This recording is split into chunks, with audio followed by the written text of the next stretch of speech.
Welcome back, Anxious Gamers. We are your hosts. I'm Chris. And I'm Josh.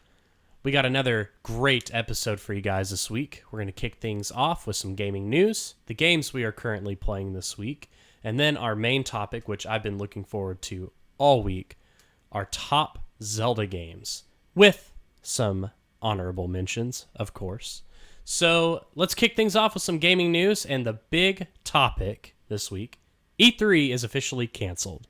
So does this mean E3 is dead? I mean, definitely. Do you think... Honestly, I think it's going to end up being like, remember when cable got split up and everybody did their own thing? Mm-hmm. Just like I think now we all have collectively like 12 streaming services.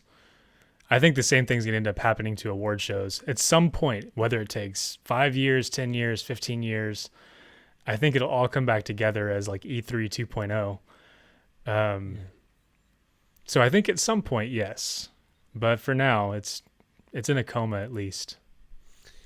We talked last episode about how, Nintendo just has directs. Really, the last few E3s that I've watched, it's mainly just been Xbox. Like Phil Spencer will get up there and right. It's just like trailer after trailer after trailer of games. But I agree with you. I think it's slowly dying. And my two personal gaming news shows or award shows, I do like the Game Awards because you do get some stealth announcements sometimes. Mm-hmm. And it is cool to see who gets Game of the Year. That's a huge accomplishment for developers and stuff.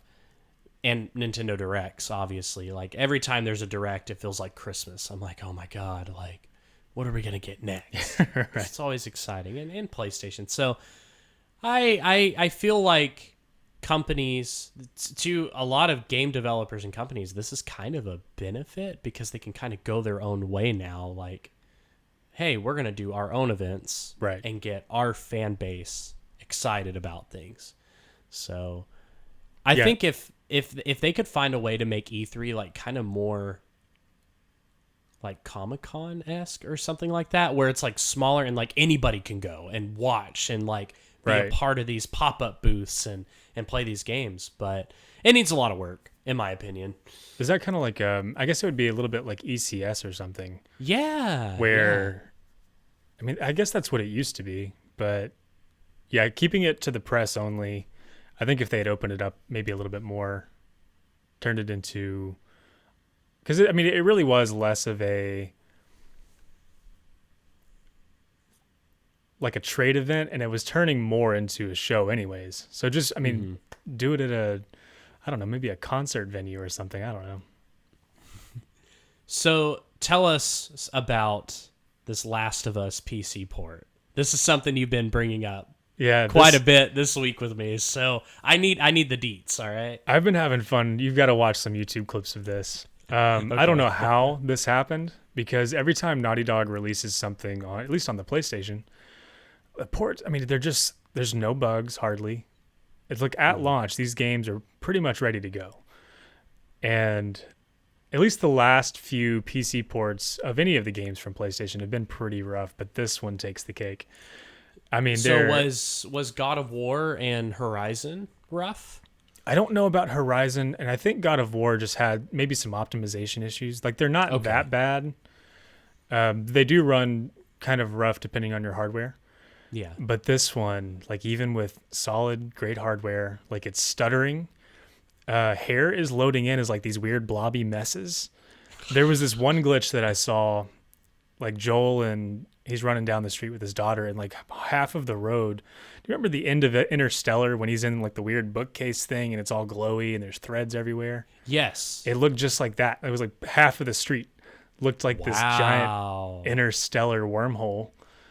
And that's disappointing. My favorite one though is it was in the middle of a cutscene, and there's 5 or 6 people in this cutscene, and everybody just starts getting drenched with water. There's water dripping off their faces. They just all of a sudden are all sopping wet, and they're in this room indoors. There's nothing that happened that to make like they're right. inside. They're supposed to be dry, and just like you just see it start like seeping in. It's pretty funny. Man, But yeah, it's a wreck. I'm I'm curious if there's going to be just like a slew of refunds or what's going to happen with that. But because PlayStation historically, like it when Cyberpunk came out, and it was just a buggy mess on everything, and PlayStation pulled it real fast and refunded everybody. I'm curious if they'll do the same thing with their own game. And this, my friends and listeners, are perfect examples of developers and issues, and not necessarily hardware itself, but it is disappointing because I mean, like, it's a real bummer when you're so excited for something to finally come over or get ported over or made, and it just runs like crap. I mean, Cyberpunk is the best example, I think. Yeah. I mean, so many death threats of people just like losing their mind. The actress that played the new version of Ada Wong in Resident Evil 4 has gotten death threats. I just saw that. Like, what is that about? So I need to read the information more, but I think a lot of people weren't a fan of her voice acting. I will never understand. Yeah, people who give death threats over things like that. Like, yeah, personally, in my opinion, it wasn't that great. Like, I'm not going to threaten to murder somebody. Yeah, but no, I'm not going to be like, oh my God, that's not my Ada Wong. I know. She's too 4K. I want her back to Polygon, whatever. Resident Evil 2 style.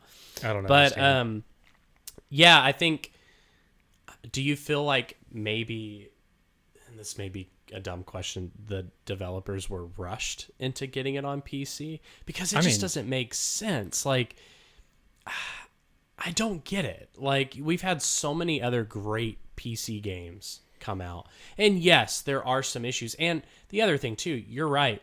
Everybody that's a PC player has a different form of hardware. It's not like they all have the same console. At the same time, these days, like, you can pretty well boil it down to it's going to be a GTX somewhere between like a 1080 and a 4080 now. Their CPUs are probably going to be one of like maybe 8 to 10 different CPUs. Like, I know that's still a lot of permutations and a lot of room, but I mean, the majority of builds these days are all really similar. Yeah. So I'm not really sure what happened. I mean, it's usually if a game comes out the way that this one did, it's due to a rushed deadline from corporate. It's the higher ups that are like, we got to get this out. No excuses, just get it out there. And then, there's a mentality now of basically we'll fix it post-launch. And me being a developer, I've even seen that creep into like my job. And that's just for websites. Like, things are taking a little longer. The technologies are changing. There's a lot more requirements and features that people are wanting. And then as we start to go past that deadline, they're like, I don't care, just land the plane. And I'm like, we have no landing gear. And they're like, whatever, launch it.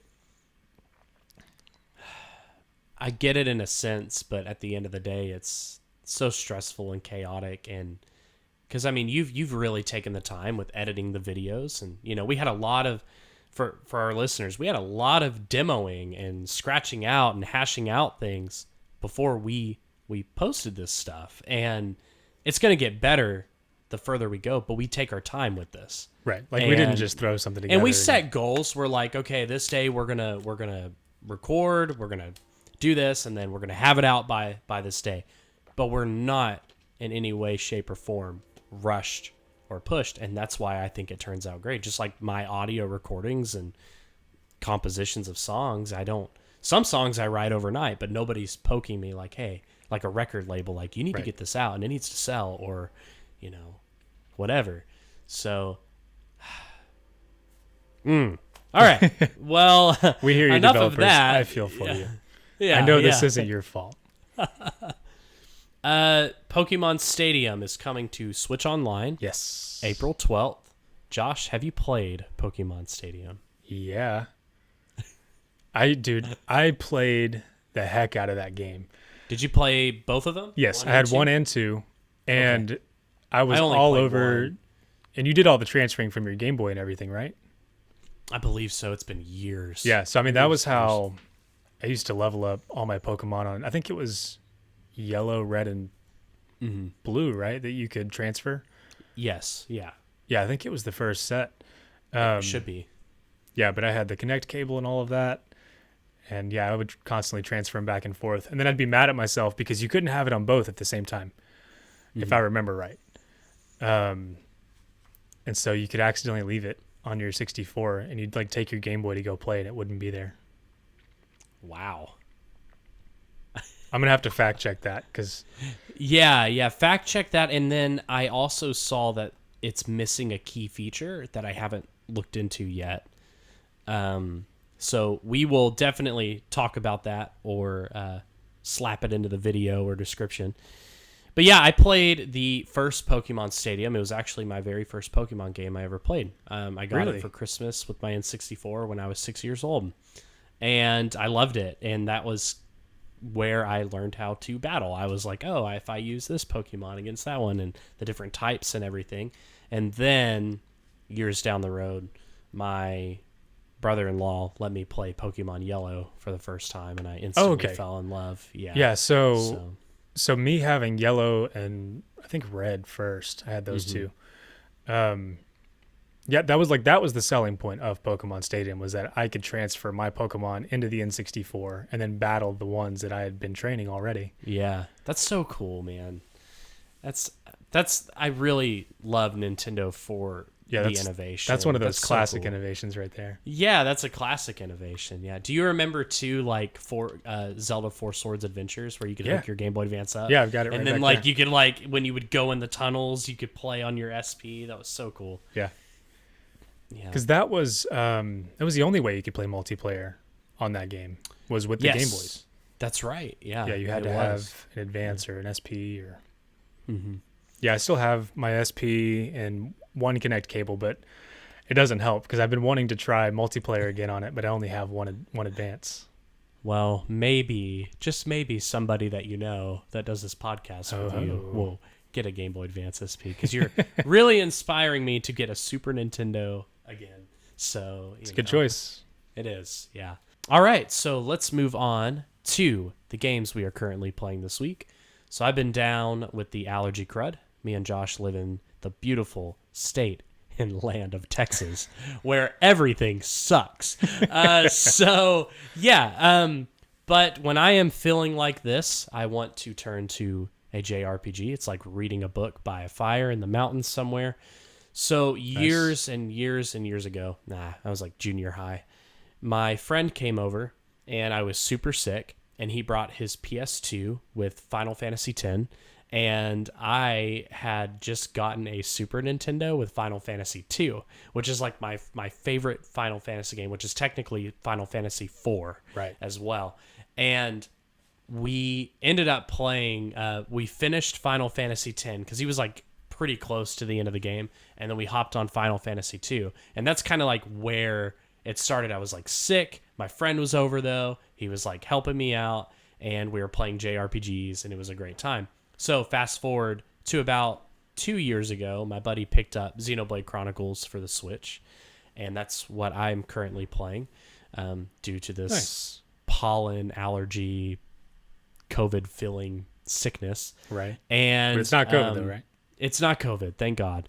And he had just picked up Xenoblade a few years ago, and I was feeling the same, and it was like I was reliving that memory, like a good time, and I'm like, hey, like, I want to get this game.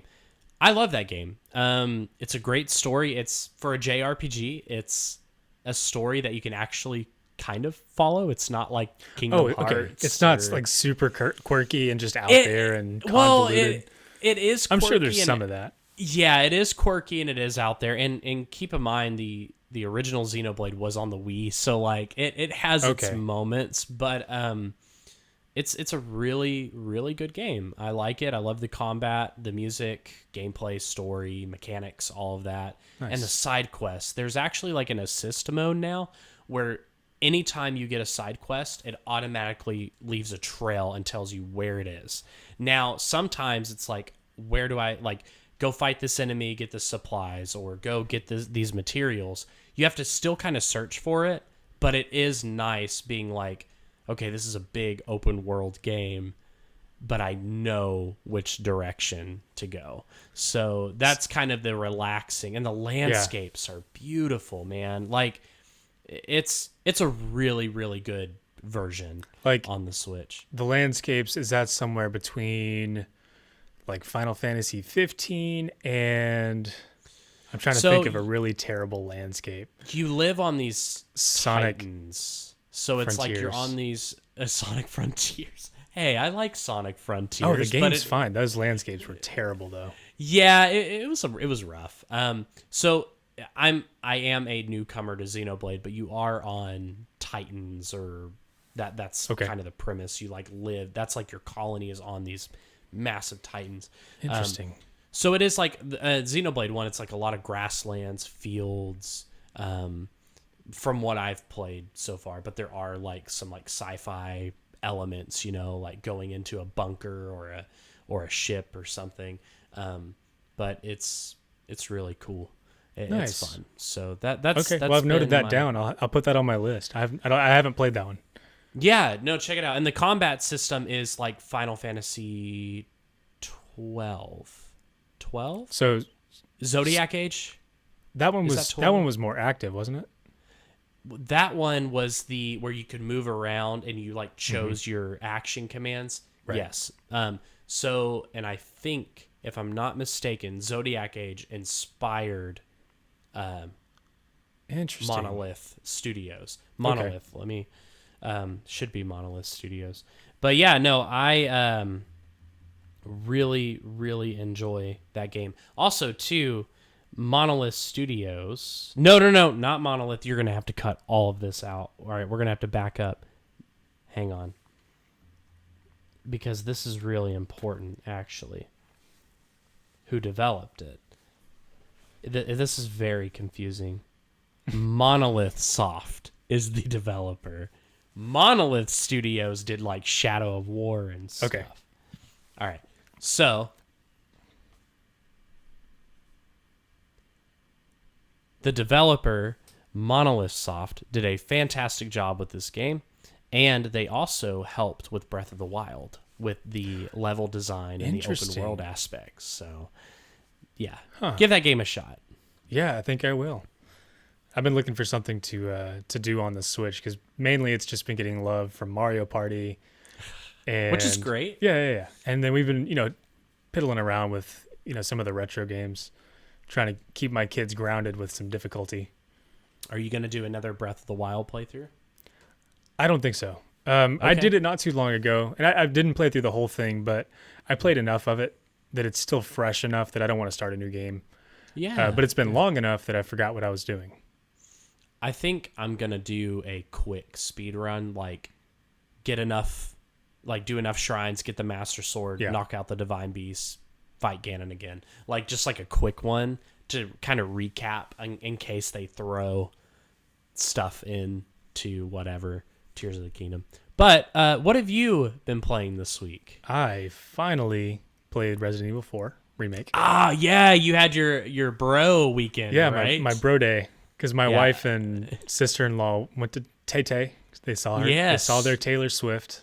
Mm-hmm. And we had a great day. We went go-karting. We had ourselves a fancy lunch. And it was hilarious. They put us... Because I'd set a reservation at this place as a business dinner or business lunch. And because, it asked, like, what's the event type? It was, like, anniversary, birthday, or business meeting. And I was like, those are the three options. AnxiousGamers talk. Yeah. And so I was like, all right, business meeting. And so I figured they'd put us at like a normal table, seats across from each other. And we show up and I'm like, hey, table for two.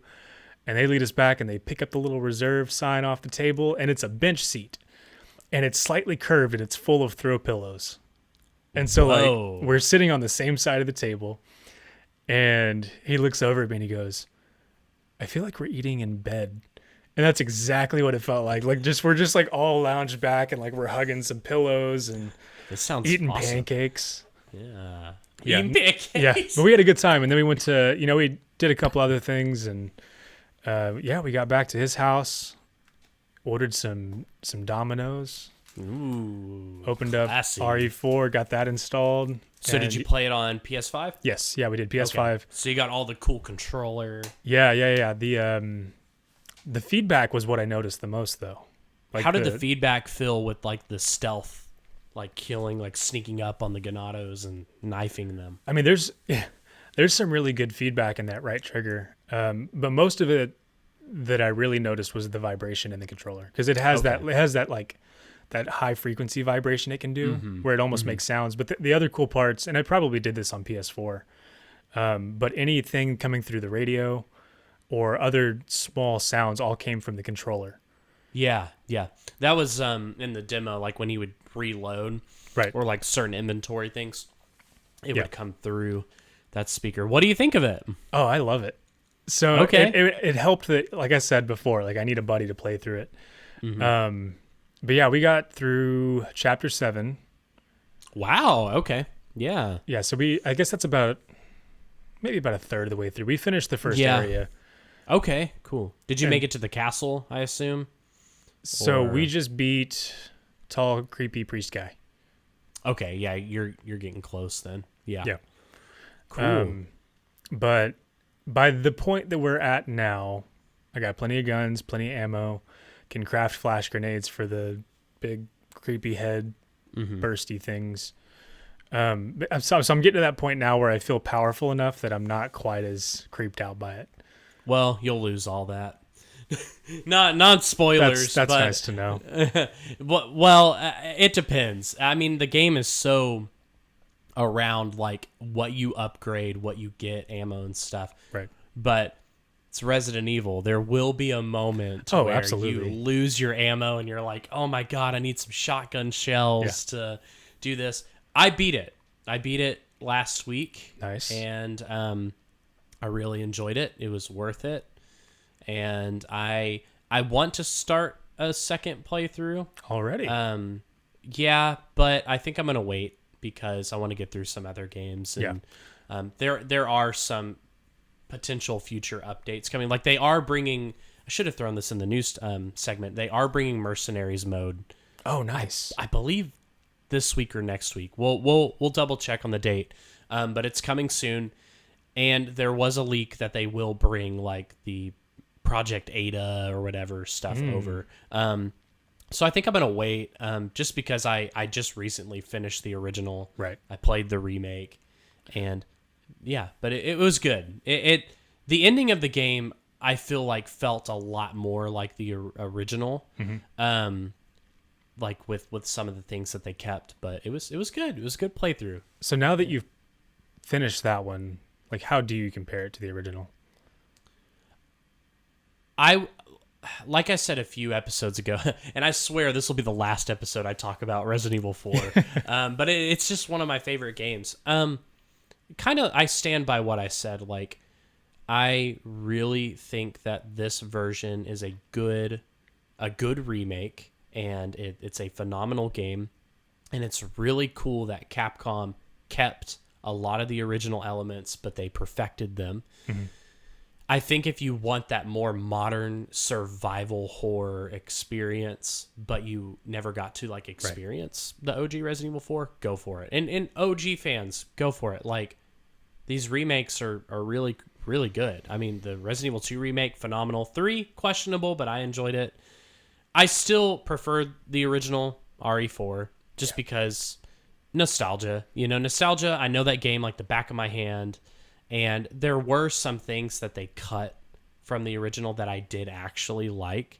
But both are great. And this is the first time I think I've ever liked a remake just as much as an original. I'm like, whoa, I got 2 versions of this game. Do I want to play the original or do I want to play the Fever Trip version? Right. Like, yeah. Because that's what it feels like. It feels like everybody's like, this is how I imagined it as a kid. And I'm like, no, like, this is like new. Like I never imagined it like this as a kid because I thought the original was phenomenal. Yeah, no, the atmosphere, the art direction, everything is still spot on today. Yeah. Like it has aged well as it is. I mean, some of the, cutscenes are maybe a little awkward, but that's Resident Evil. That's Resident Evil. They're still awkward in this one. They just are. look better. And there are some moments where I'm like, oh my God, this is worse than some of the OG stuff. I cracked up because you mentioned this, I think a couple episodes ago, but what was it? Where'd everybody go? Bingo? Bingo, yeah. Yeah. And I cracked up when he said it in this one. I was like, yes, there it is. There's another really good line that they didn't keep, where in the OG Resident Evil 4, and this is a minor spoiler. I mean, I'm sure everybody's researched the quote, like, what does Leon say? Yeah. But in the original, Luis is like, when you first find him, and he's like, I'm sorry, you got to smoke, and Leon's like, got gum. Yeah. But then in the remake, he's like, don't you know that those things can kill you? And I'm like, come on. I saw that. Like, you gotta yes, really push we all that know anti-smoking smoking can kill you. Yes. Everything can kill you. No. So, Have you looked around? yeah. Give the man a cigarette. He could die at any moment. Yeah, but it was a lot of fun, and there were certain things that I liked and didn't like, but there's certain things I like and don't like in the original. So yeah. But yeah, great game.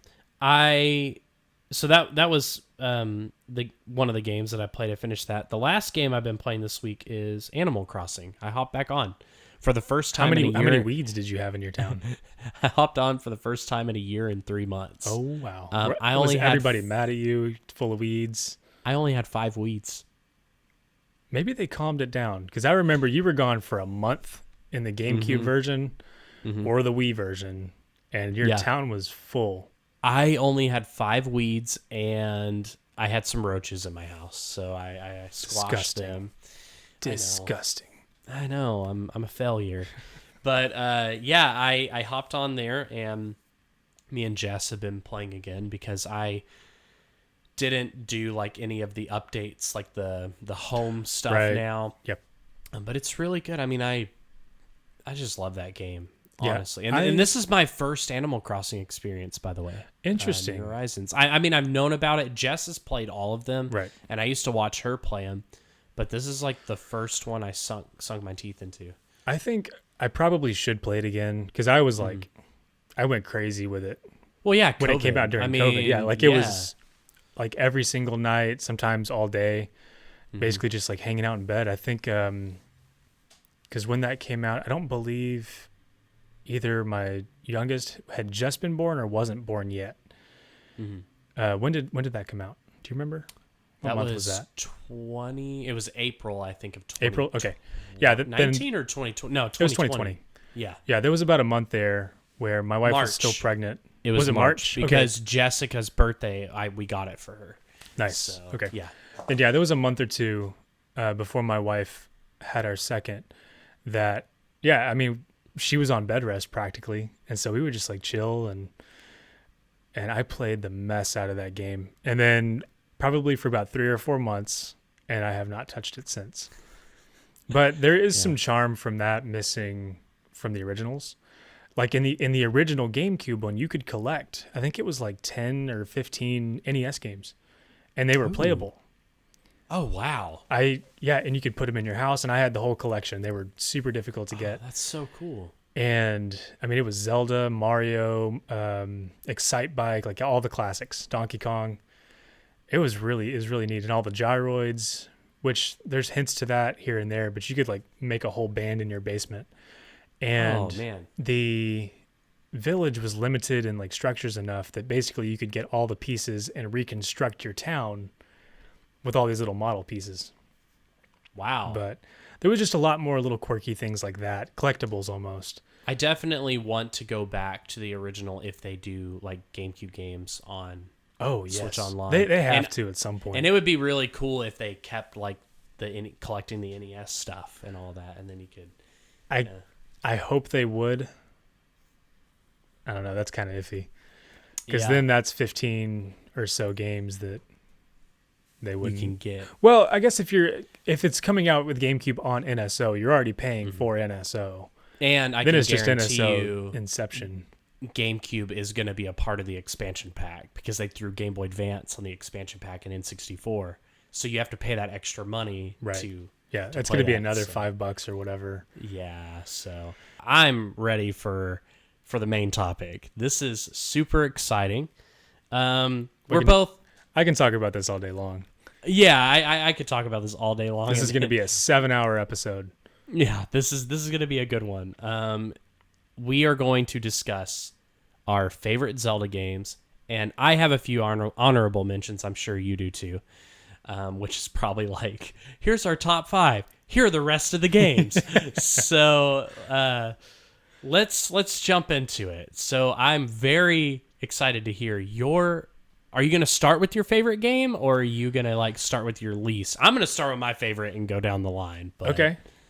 Yeah, I'll start at the top. all right, let's hear it. Let's say it at the same time. You ready? Link to the Past. Oh, I tricked you. Oh, man. See, the more that I thought about it, I love Ocarina of Time. Like, that is definitive Zelda for me. Yeah. But A Link to the Past was the first full Zelda game that I beat. Like, I had played the original, and then young me tried to play Zelda 2, didn't know what was going on. I still don't.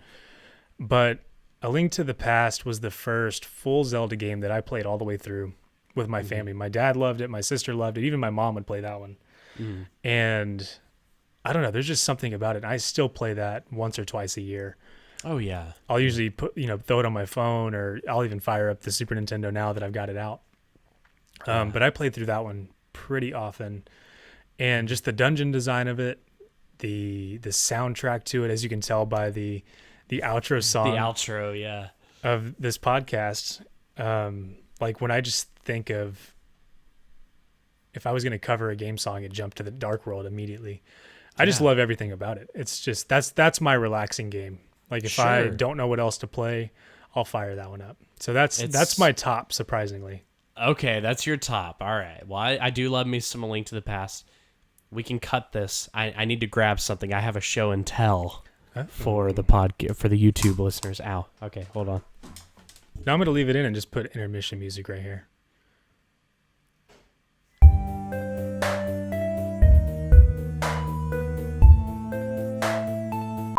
All right, I'm back. Okay.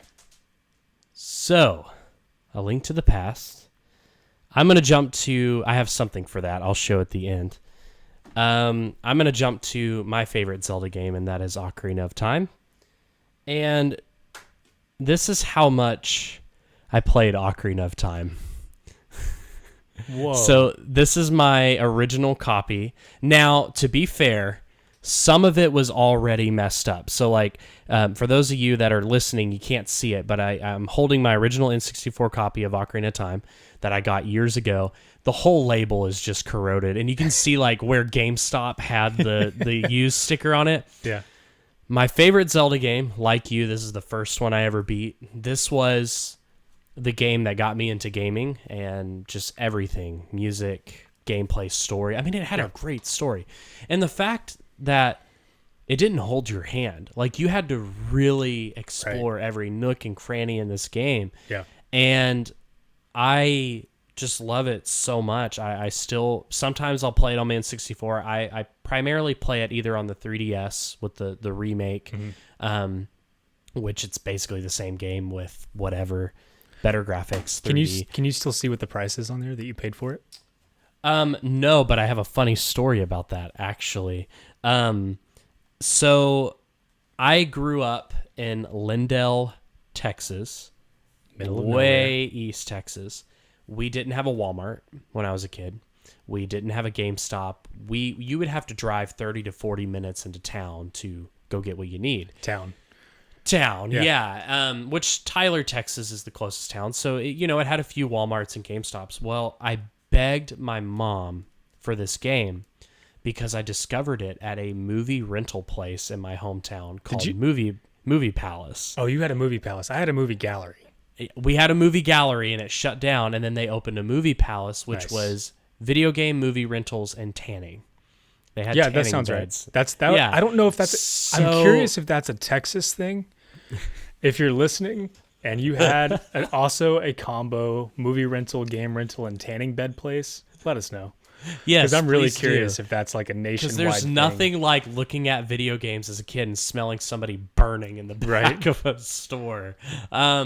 So I saw the gold box and I instantly like fell in love with it, and I looked at the back of it and like saw the Master Sword and Link and the Ocarina, and I begged my mom. I was like, "Can I rent this? Can I rent this?" I had at the time I had Quake 64 and Super Mario 64. My mom was going to let me rent those. And she's like, "If you put both those down, I'll let you rent that game." And I'm so glad she did. And That's a weird move, though. Was it more expensive to rent Zelda? No. So it was just, my mom's like, "You don't need to rent 3 games at once." Oh, okay. I see where you're going. Yeah. She wanted me to kind of just like set those focus. aside. Yeah, Focus. And so I'm glad she did. I'm glad because that taught me to finish a game because she let me rent it.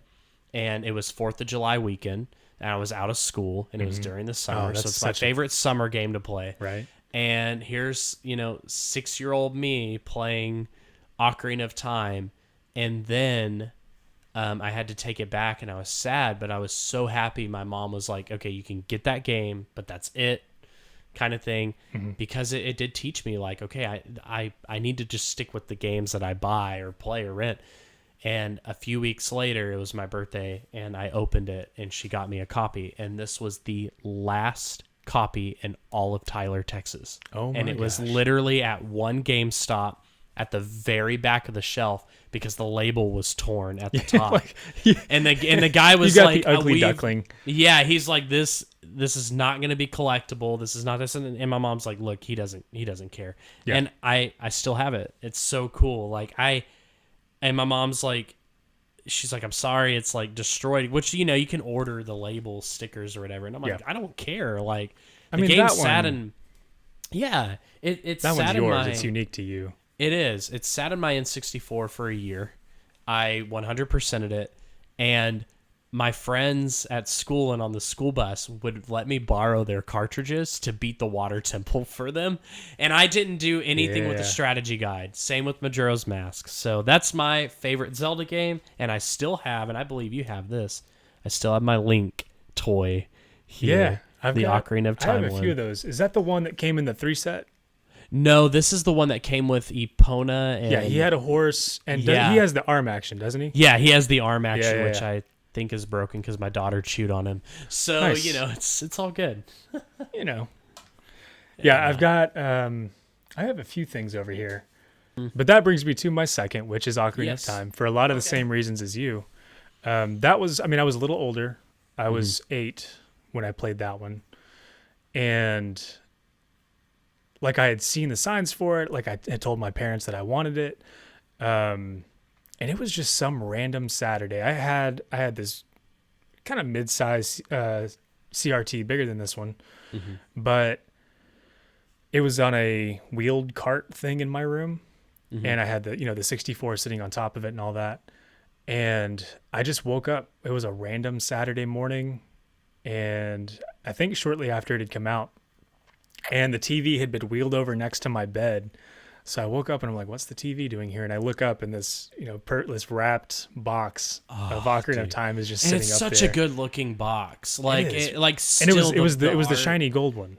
Yes. Yeah. So that was like the special edition, right? Or, yeah. I think it was like that was basically the launch version. But yeah, that was sitting there, and like I just remember like jumping out of bed, and I'm like, like it's here. Like I didn't ask for this, nothing. Like it was just a surprise. Wow. And so still that's like my top surprise of all time. Yeah. And I remember, booting it up, like running and telling my parents thank you and all that, and I'm just like running back and forth because every time I found out it did something new, I had to go tell him, like, "You got to hear about this. Link jumps by himself." Yeah. Like I was so excited. And I was like, "He can swim." Like I would, like every time that I'd find something, I'm like putting down the controller, running out the door Oh, that's so cool. to go tell them. And then that was the one that me and my dad, every day after school, we'd come back in. And this is before we knew that strategy guides were a thing. We found out toward the end, and I still have the strategy guide somewhere. But we would, because we didn't have a computer. We still had an old one. We didn't get an actual Windows computer and dial up until after this. But But one of my dad's friends had a computer, and we'd have him print off sections of the walkthrough for us. Like every time that we got stuck. That's so cool. So Water Temple, we didn't have the actual guide. We had one of those like ASCII art printable guides. And this is why it took me a year to beat the game, the Water Temple. Yeah, no joke. Like, and since I completed it that one time, I know it like the back of my hand now. Like it's like I can do this. It's always that key, that one key that everybody misses. It is. So many keys. I do have a funny story about that one because we didn't have the strategy guide. Mm-hmm. We didn't know that you could turn back into Child Link. So we got all the way to the part we were Adult Link, and when you get to the part where you cannot get to Lake Hylia without Epona. We didn't know you could go back to get Epona, so we started over. Oh no! From that point and went all the way back. Oh no! And that way we could get Epona as Child Link. And then we found out later you could go back and forth. That was such a cool moment too. It's like, what? I can like go back and forth, and the prelude of light to get back to the Temple of Time. I love. There's a soft lullaby version on Spotify. I play Jenny, and it's so beautiful. Nice. That soundtrack. Yeah, when both of my kids were young, I would hum Epona song to them. Yeah. So that was the one that I chose. Gosh, man. Yeah, speaking of like parents and stuff, my mom and dad watched me go through Ocarina of Time, and I'll never forget. It was like October. It was cold outside, and like I beat the game, and I saw the credits, and my dad walked in, and he's like, "Oh my gosh, you did it!" And I'm like, "What did I do?" I was like, "What's happening?" He's like, "You beat it. You beat the game." And we both cried. Oh, like it was just a special moment. Yeah. And I'm like, what do I do? He's like, wait till the end. And you know, it says the end. And back then on the N64, you had to hit the reset button. Right. And I remember I instantly back at hit your last reset. save. And I still have my original file on that cartridge. No way. And yeah, so I went back and I 100%ed that file, and then I made a new file instantly because I spent a whole year playing that game, and then I'm like, I want to do it again. I don't want to put a damper on things, but when's the last time you put it in? Your 64 The cartridge? Yeah. I put it in. I played it about 4 months ago. Okay, so the battery's still fine. Battery should still be fine. Okay. It may have been longer. It may have been about a year ago, actually, because it was when they announced the Ocarina of Time was coming to Switch NSO. Online. Nice. Yeah. Yeah. So, which I've watched so many videos on replacing batteries, and I do a lot of soldering anyways with guitars and wiring. If I remember right, doesn't it reset the saves when you swap the battery? Or does it, if you do it fast, I wonder if there's enough charge in there to hold it. Something like that, yeah. But yeah, I primarily play other versions just because like the ultimate version for me was the 3DS version, which I played on 2DS because I can't really do 3D due to the sensory anxiety overloads. Right. But the cool thing is it was like the GameCube version. It came with Master Quest. So yeah, which I never got into Master Quest because it's like I like the OG, you know. Play it the way it was meant to be. I don't want to play it flipped, well, you know. But it is Master Quest is cool for a new take. So yeah. Well, my next favorite Zelda game. You want to guess? Wind Waker. Yes, sir. Yes. Wind Waker was, oh man, everything about that game I love. And I don't care, like, I prefer the Wii U version, the HD version, because they cut some of the Triforce shard hunting. Oh, good. But I haven't played the HD. I don't even care about that. Like, everything about that game to me was just perfect. Like, the GameCube itself, that era. I mean, the games that I got, Lord of the Rings was popular. Linkin Park Meteora came out. Like, it was just a really good era, and that's like my favorite childhood like moment.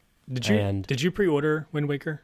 I didn't. So I actually got this is going to sound really cool, but I got a black GameCube with Luigi's Mansion, Metroid Prime, I remember that one. The Resident Evil remake. Yeah. So Resident Evil, Zelda, Wind Waker, and Star Fox Adventure. Yeah, And, I remember that bundle. Yeah, and it came with the Master Collection or whatever, the Zelda collection with 1, 2, Ocarina, a demo for Wind Waker. Yep. And Majora's Mask, which actually I didn't get Wind Waker for Christmas. I got it the day after because my uncle got it for me. That was the first game that my uncle got me was Wind Waker. And I believe, dude, I believe that disc also had Zelda 1 and Zelda 2. Yes, yeah, it had Zelda 1 and Zelda 2 on it. I remember first seeing the commercial for Wind Waker, and then I played a demo of it at Toys R Us. I did too. On the kiosk, and it was Windfall Island. Yeah, or you could do the Forsaken Fortress or whatever. Yeah. So that's where it was when I picked it up, was Forsaken Fortress. Yeah, I loved just like the controller and like the way Link moved and the graphics, and like it was just a really, really great game. It really and, was. Like, and to me, like, I know, yes, like the first Zelda was open world, but like Wind Waker felt like the first open world Zelda game for me because you could go like certain places on your C chart and go like you could go explore it, even though you couldn't get in. Mm-hmm. Like if you needed bombs or whatever, but like you could still go there and feed the fish and mark it. And that was like, dude, like I can go and do this. This is insane. Yeah. And that map just felt so big. It was huge. For the time period. I mean, I know a lot of it was empty, but yeah, everything about that one. So that's my number 3. Okay. I do love that one. And I had the big C chart that it came with, and I had hung it on the wall, the poster. I still have the poster. I forgot about that. Yeah. You had the whole map. Oh, that's so cool. Yeah. Yeah, so I did love that one. But yeah, I remember pre-ordering it, and then I finally got the Master Collection disc or whatever, and it had the demo on there, and I played that demo so many times. Yeah. And still to this day, the Master Collection version of Ocarina of Time on the GameCube is my choice of Ocarina of Time to play. Oh, okay. I don't know why, but that's the one that I enjoy. That's what we were playing when we were speedrunning it. Yeah. Playing it on the Wavebird. Yeah, the good old Wavebird controller. Yeah. The one where you drop it and it changes channels and you can't figure out why your controller stopped working. Yes. Yeah. But yeah, Wind Waker just and if you guys still have a Wii U, unfortunately you can't buy it from the eShop anymore, but you can pick up a physical copy. I still think they're going to bring it to the Switch. I really hope so. I mean, Twilight Princess, Wind Waker, bring them. Just do it. You know, I hope Nintendo doesn't pull a classic move like it's on GameCube expansion. You know, like here's I want the HD versions because the Wii U version you get a quick sale. So instead of having to play the Song of Wind every time or whatever, you can literally hit X and it directs you in whichever direction. Oh, right. I remember you telling me about that at one point. And then they cut some of the Triforce Shard hunting down. You don't have to pay Tingle every time. I think you have to pay them like once now to get whatever the map marked for that Triforce Shard. But yeah, and it's so smooth. I think Wind Waker HD was actually probably my favorite HD remaster of any game because the vibrant colors and the cell shading and the it just lends itself so well to it. Yeah, and the Wii U had very smooth analog sticks, like the smoothest I've ever moved. Yeah. So it just felt great on that system. So nice. Fingers crossed that they bring that over. All right, so we have the same number 3. Well, that was my number 2. Oh, that's right. Yeah. My number 3 is Twilight Princess. Okay. So, and this is kind of a mental health topic right here. But Twilight Princess got me through a very difficult time because it was the first Zelda I touched after my mother died. Oh, man. So, because it came out right when, what was that, E3 2006 or 5? 4? Might have been 6. Yeah. We can look it up. We'll look it up, but she passed away in 2005, so When Twilight Princess came out, I got that was the second Christmas. It may have been the first or second Christmas, but I didn't touch Zelda because it was just kind of hard to go back to those games, especially with my mom being involved. I mean, she the last birthday I had before she passed, she did a Zelda birthday for me. Nice. And it was so cool because that was the first birthday I got to choose my theme, because I was like, 10 or 11. She's like, what do you want your theme to be? And I'm like, I wanted Zelda. And she's like, of course you do. So, but I had it for the GameCube and then I got it for the Wii, and I loved both versions. And it's just Ocarina of Time on steroids and Majora's Mask, like, combined. The whole Twilight and Midna is still one of my favorite Zelda companions. Maybe we'll do like our top 5 Zelda companions one day. Well, I can tell you Navi's at the bottom. Navi's at the bottom. Yeah, Navi's a little. I mean, maybe not the complete bottom, just because. Yeah. It's Navi, but it's Navi. Yeah, but yeah, Twilight Princess just it was like a combination of 2 very good Zelda games, and the story and the realistic graphics, and like I had the giant poster of like Link with the Zelda cloaked behind her and like the Twilight monsters and stuff. Yeah. And to me, it was just like, so it had, I started to feel kind of like the stale, like, okay, we need to do something new with Zelda. Mm-hmm. But it was just, I don't know. Like I went back to it later, just because, it's a good Zelda game. That was the first game that we really saw the kind of that Hylian magic that we see a lot of in Breath of the Wild, like that script that they used, the really glowy effect that we see all over the place now. Mm-hmm. I believe, Twilight Princess was the first one that did that. And it was kind of cool because they kept what was unique about Ocarina of Time, where you could you can go back to your Odin sword, or you can go to the Master Sword, and then so that was kind of cool. You could kind of choose what you want to wear again, and kind of that customization. But I loved the GameCube version. I actually surprisingly liked the Wii version more, because it was kind of like how Resident Evil 4 was. Like, it wasn't super involved with motion control. Right, it wasn't Skyward Sword. It was just kind of a flick, and you could still sit on the couch and play that one. I loved shooting the bow and stuff. And but probably some of my favorite dungeons are Twilight Princess. I mean, the Arbiter's Ground was so cool. That final boss when you're using the spinner and you're hitting this like skeleton, bullhead, whatever, dragon thing. Super, super cool.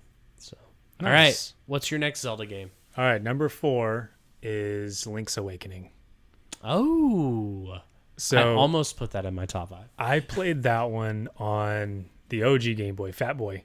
Yep. And I just remember I played it because my family had a cabin kind of out in the middle of nowhere, and TVs were not allowed. Okay. No TVs, and at the time, I mean, this was early. This was probably the second Zelda game that I played after A Link to the Past. There was no internet, no strategy guides, obviously. And I just remember sitting in that cabin. It was like late at night, and I'm trying to play this OG Game Boy by the light of a super dim old lamp. And I don't miss those days. I just remember straining my eyes at this thing, but yeah, just it had the Mario characters in it. There was random things like, there were, I believe, Goombas in the undergrounds and all of that. Yes, yeah, where it goes to like the 2D platforming segments. Yeah, when he would go sideways. Yeah. And there was Yoshi on the conveyor belt and just things like that. And I had also just started learning to read. And so that was an interesting one. I don't know, just from a story perspective, I still love the story for that one. And I also love the remake. That's one of my favorite remakes. The remake almost made my top 5. That I hope, and I don't think they're going to do it, but like the Oracle games or even A Link to the Past, if they did that style, I would instantly. That would be a day one. I mean, well, any Zelda game is a day one. Yeah, for me. Yeah. So I have a funny story about that. About Link's Awakening though, because I accidentally shoplifted in the main village. And Yes. then you go back in and the guy goes crazy and he's like laser eyes and kills you the second you walk back into his store, right? Mm-hmm. So I made that happen on accident. Did not know how. I couldn't repeat it. I didn't know that I had accidentally Because in the shoplifted. original, you get called thief, right? Yeah. The rest of the game, yeah. But I had no idea how I had done it. And I was like trying to explain to my dad. I was like, listen, the shopkeeper, I went in and he killed me. Because this was one of my dad's favorite Zeldas too. Yeah. And he didn't believe me for years. And it was like 15 years later, I found out about that Easter egg. And I called him up and I'm like, Dad, I was like, do you remember a long time ago, I was telling you that I went in there and the shopkeeper killed me. I said, it's a real thing. And it's because I accidentally stole something from his store. And he's like, I don't know what you're talking about. I don't remember that at all. Wow. And I was like, thanks, Dad. I finally had some validation. And you don't even remember it. You don't even remember, yeah. Oh, man. Yeah, no, Link's Awakening was good. I played it on the Game Boy Color because they didn't they do like There was a another DX version of it. Yeah, so I played the DX version. But like you, yeah, it's in color, but I still had to like sit under a lamp or buy that like lamp attachment. Oh or yeah, whatever the little see curly it. purple one. Yeah, the curly The purple bendy one. And did you have the magnifier that went on top? I didn't have a Oh, magnifier. I had both. Oh, I was the cool kid dude. on the block. That is nice. Yeah. But yeah, no, Link's Awakening is a very good game, and I love the original, or not the original. I mean, the original is good, but the remake. I have the actually, I bought the collector's edition of Nice. the remake, so I have the physical art book, and I have the amiibo up on my amiibo shelf. Very nice. So, my fourth favorite Zelda is Breath of the Wild. Okay. Um. I'm shocked. Long story with this one. Right around the PS4, Xbox One era. So that was what, 2013? Mm-hmm. When they launched, I believe. I kind of lost interest in Nintendo. Yeah. Like you've mentioned that before. Like that was your kind of hiatus, yeah. Because I moving love toward the more Wii U. graphics and grittier and Yeah, the Wii U really got me through a dark spot. But at some point, it wasn't like the Switch where you could play Crysis or Borderlands or Doom like Skyrim. It was like, here are some Nintendo games that weren't the best of the best. Now, some of them were great. I'm not bashing the Wii U. The Wii U is in my top 5 Nintendo systems of all time. But I wanted to experience new things. So I got heavily invested into graphics, TV, all this stuff, you know. Well, I had started making like transitions in my life. I started my music studio and business and everything. And I lost interest in PS4 and Xbox One because it was becoming an issue where it's like I'd pay $50, $60 a game, and it was like you said, day one patch or not even a day one patch. At that time, it was like games were awful, and it's like you had to wait several months to get these patches. And I kind of went on a video game hiatus, and I went to check the mail. This was like right around November of 2016, and I went to check the mail, and there were 2 concert tickets sitting in my mailbox for the Zelda Symphony. Oh, right. Orchestra. Yeah. And my wife had surprised me with that and I think it was like 2017. It was like January or February 2017. Mm-hmm.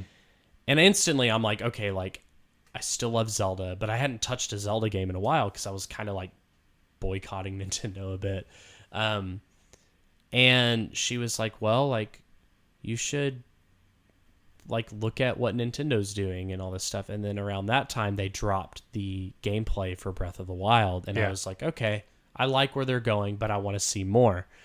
So we went to the concert, and for those of you that don't know, the Zelda Symphony Goddess Tour or whatever was a live orchestra playing all the Zelda songs from Zelda 1 to Breath of the Wild. And Breath they, of the they Wild had a hadn't big been screen out. too. And that they had a showed, big like, scenes screen from and the they games. showed everything. Yeah, they showed the gameplay and cutscenes and all this stuff.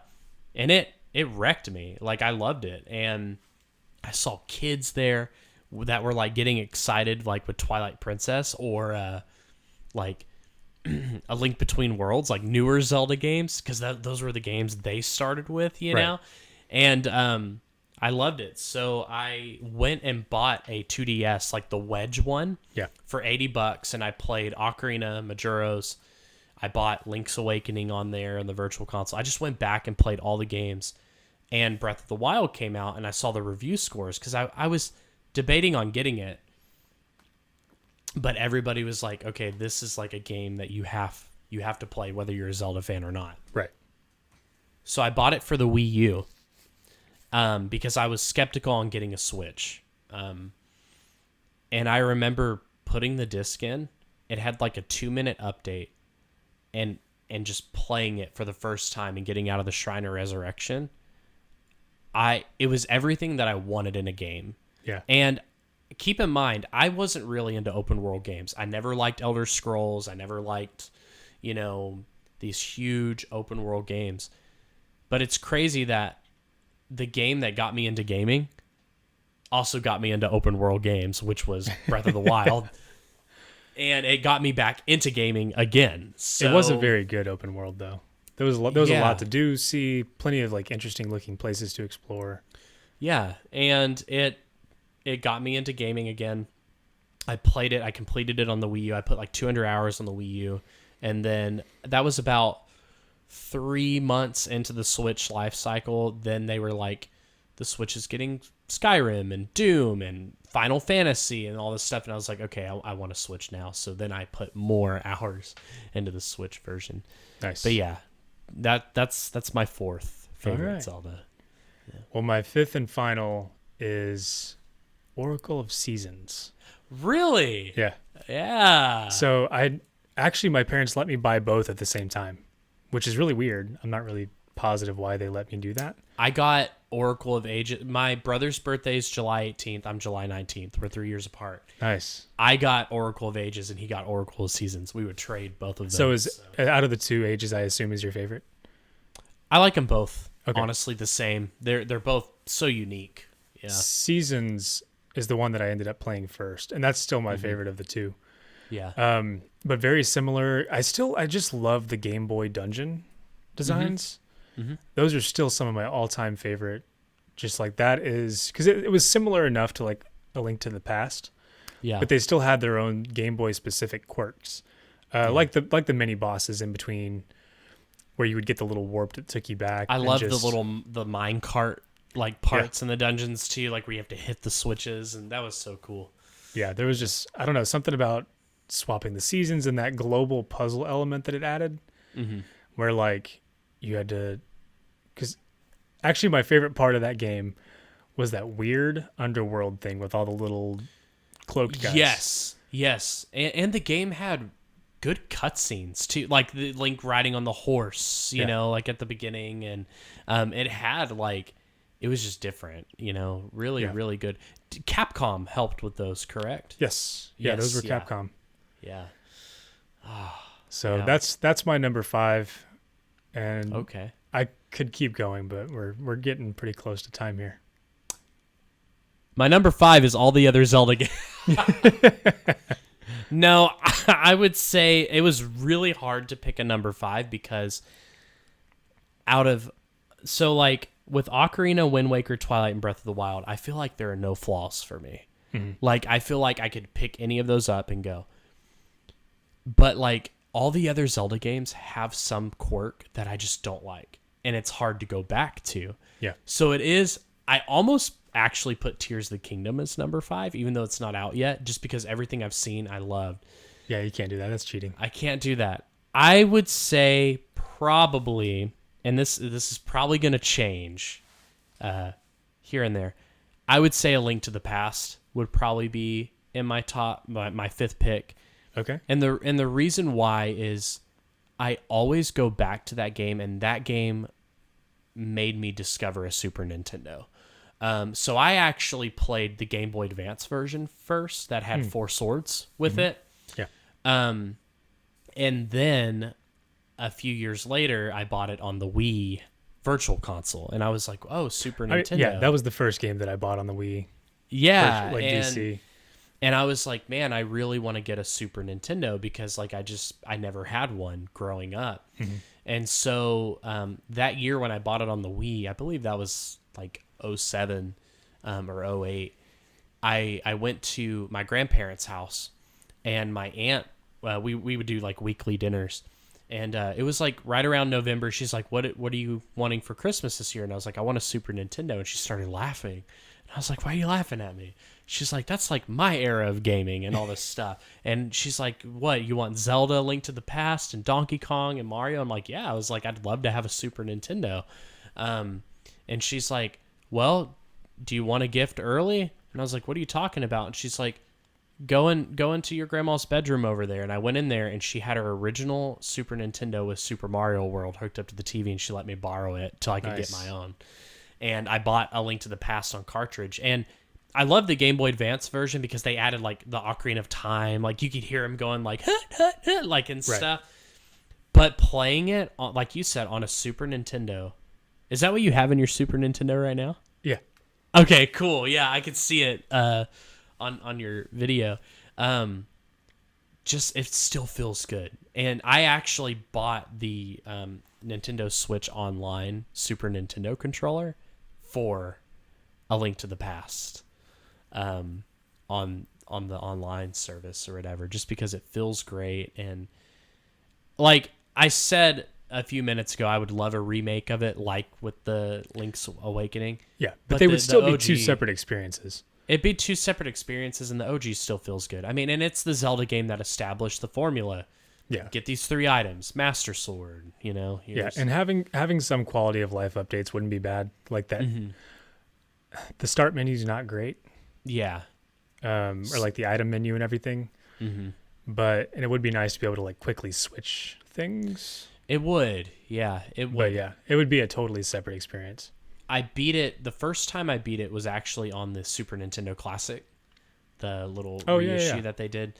And I'm so thankful for the respawn points and with the Nintendo Switch Online because, dude, that game is tough. Like it's tough, but I just love Link's design and like the mirror shield and upgrading your Master Sword, and the end credits music is still so good, so up and moving. And that's one of my favorite soundtracks, and that's the one where I was saying that there's a guy on Spotify that has a cover of that Lost Woods version, like a piano version of it. Yeah, and you don't hear that version often. I mean, it's not a very long song, but you don't hear a lot of covers. Yeah, you don't. And I have something very cool. This is the A Link to the Past comic book. Oh, nice. So this is, if I'm not mistaken, in Japan, Nintendo Power would mail certain segments of this comic, and this is all of what they used to mail, and it's really cool. You can buy it for like $20 here in the I may have to pick that up. I have some Ocarina of Time manga. I have almost all the Zelda mangas. Nice. Yeah, I have so like this is a really funny story, but I have like the double books here. Where it has 2. So this is Oracle of Seasons and Ages in this one. But the other one's like Minish Cap and Phantom Hourglass. Or not Phantom. Yeah, it is Phantom Hourglass. For those of you that are interested in the manga, the Twilight Princess books, I thought it was just different covers. It turns out it's a 10-book series. Wow. So be sure to look at the spine. You'll see a little Triforce with a number on it. That's the edition you're buying. So I have the first 5. I've finished the first 3, so I need to do 4 and 5. But yeah, I'm kind of surprised they turned it into a 10-book series. That's crazy. That's a long one. It's very cool because it is like the game, but they added some other elements and like a different story. So, nice. So let's move on to honorable mentions. Cool. Okay? Yeah, I'll keep this fairly short. Sure. Obviously, my first honorable mention is Breath of the Wild. Okay. It really was a great game, but I'm more of a fan of traditional dungeons. Sure. I loved the shrines. The divine beasts were okay. I loved all the exploring and the atmosphere, and I don't know. There's so many memorable parts in that game, and I do love it. But it lands an honorable mention for me. Yeah. The right. next honorable mention is Majora's Mask. Yeah.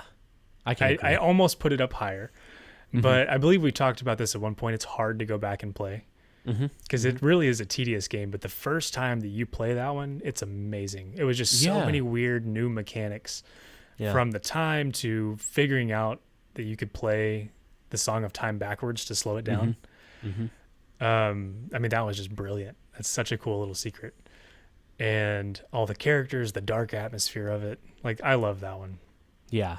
That's a great one. Yeah. And then my third and final honorable mention is Phantom Hourglass.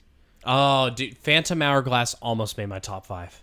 Almost, yeah. It almost did. I love that game, but the Ocean King Temple, going back to that and redoing each floor again. Oh my God, tedious. Yep. Yeah. That's a cool one though. It is a very cool one. I love the stylus controls and everything, and the fact to have like a Wind Waker Part 2. Right. And Lineback is a good companion, and you have a fairy again. I mean, come on. Doesn't get better than that. All right, what do you got for your honorable mentions? Okay, so I have 5, and I'll fly through them. Phantom Hourglass is number 1. Okay. Skyward Sword, I played the original. I liked it, but motion controls were tedious. The Switch version, however, is really good. I enjoyed it.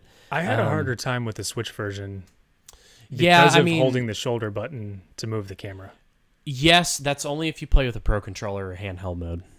So if you take the Joy-Cons off and play individually, like you would Skyward Sword. Yeah, it would move like how it would in the Wii version. Interesting. So go back and try that. Yeah, because I generally play with a Pro Controller. Yeah. Minish Cap. Love Minish Cap. Man, That was a good Zelda game. I'm playing it on the Switch Online right now. You have me rethinking my third honorable mention now. Yeah, Minish Cap is a good one. Link's Awakening remake. I loved it. I actually went to the midnight release of that because that's when they released the Switch Lite. Yeah. So that was kind of cool.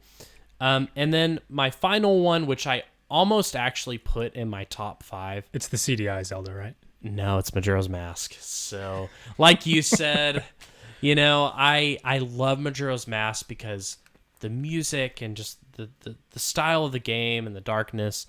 But that was another Zelda game I 100%ed with no strategy guide, and I remember turning off my N64 and being like, I'm never doing that again. And I tried replaying it on the Switch Online. And it's the Snow Temple dungeon. Like, I just hate that dungeon. Like, I would do the Water Temple one, okay? Stone Temple's awesome. But, Jesus, like, there's a lot of back and forth happening to get to that temple. Yeah. A lot of back and forth, and the whole, like, you have 3 days to beat the game, but you really don't. Like, it's just, it's a cool concept, and it's a good game, but going back to it is tough. I'm trying to remember... There was that sword you could get at Snowhead when you were going up the mountain. There's 2 of them. You can get the Razor Sword, which breaks after 100 hits. Right. And then the Gilded Sword is when you win that Goron race, and you can give them the powdered gold. So I remember spending so much time getting the Razor Sword. Mm-hmm. And doesn't it also disappear after the 3rd day? You do not get to keep it, if I remember right. I think so. When you go back in time, you lose that sword. And I did not know that. And you have to pay like 100 or 200 something rubies to get it fixed or to get it. Not just that, but there was a whole like side quest you had to do to get her to like lead it up. Like it was a chain of events that even lets you get that sword. Mm-hmm. And I spent days like following everything, getting all the items, getting the rupees together, finally got the sword, used it for a little bit. And then had to travel back in time, and it was gone. I was so mad. Yeah. What was really cool, though, is in Soul Calibur 2, you can get that sword with Link and that's still one of my favorite sword designs. Like, I used to draw that all the time. It was a really cool sword. I will say my I mean, the Fierce Deity sword is pretty sweet. The beam but shooter. The Great Fairy sword is pretty cool too, because that one you could map to a C button.